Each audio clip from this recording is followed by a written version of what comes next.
In the tranquil setting of a gurukul, a revered place of learning and wisdom, a spirited debate among the disciples erupted one sunny afternoon. The topic of their discussion was one that had intrigued and puzzled them for quite some time: what is the most powerful thing in the world? As the sun cast long shadows across the courtyard, the disciples passionately argued their viewpoints.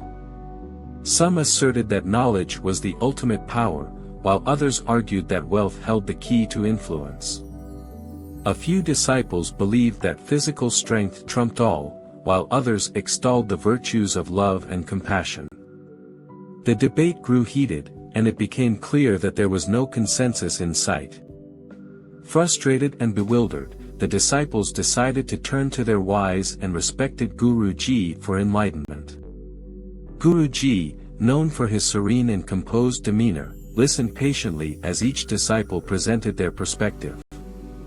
After a contemplative pause, his expression changed, and he appeared visibly agitated. In an uncharacteristic display of anger, he exclaimed, "Have you all lost your minds?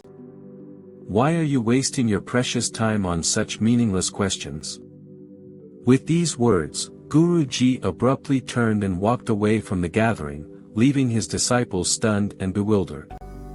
They had never seen their guru react this way, and they exchanged puzzled glances. Confused and somewhat hurt by their guru's unexpected behavior, the disciples began discussing his actions among themselves. They couldn't understand why their revered teacher had responded in such an uncharacteristic manner. After a considerable amount of time had passed, Guruji returned to the courtyard, where his disciples were still in conversation. This time, he wore a soft and approving smile. "I am proud of all of you," he declared. "You are always engaged in discussions and debates, even during your leisure time. You do not waste a single moment of your lives." Hearing these words of praise from their guru, the disciples' faces lit up with pride, and their earlier confusion was replaced by a sense of accomplishment.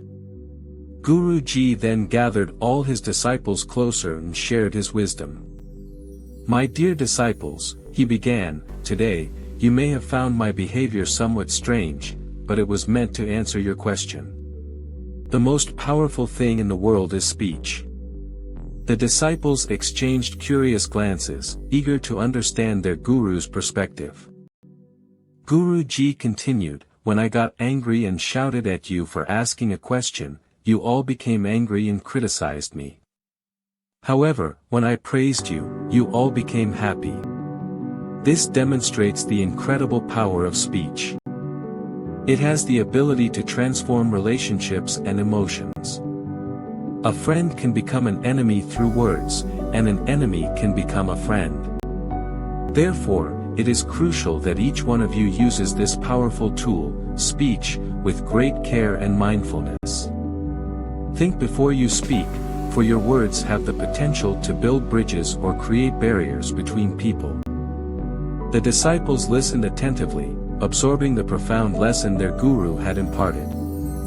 From that day forward, they understood that the most powerful force in the world was not physical strength, wealth, or knowledge, but the words they spoke.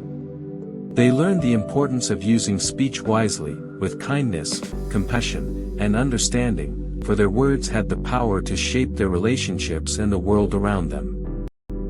And so, the disciples of the Gurukul continued their pursuit of knowledge, not only through books and teachings but also through the mindful use of their most powerful tool, speech. They understood that in their words lay the ability to uplift, inspire, and transform both themselves and the world they inhabited. Moral of the story: speech is the most powerful tool in the world. It has the ability to transform relationships, for good or ill. It is a reminder that we should use our words wisely, as they have the power to build bridges or create barriers between people.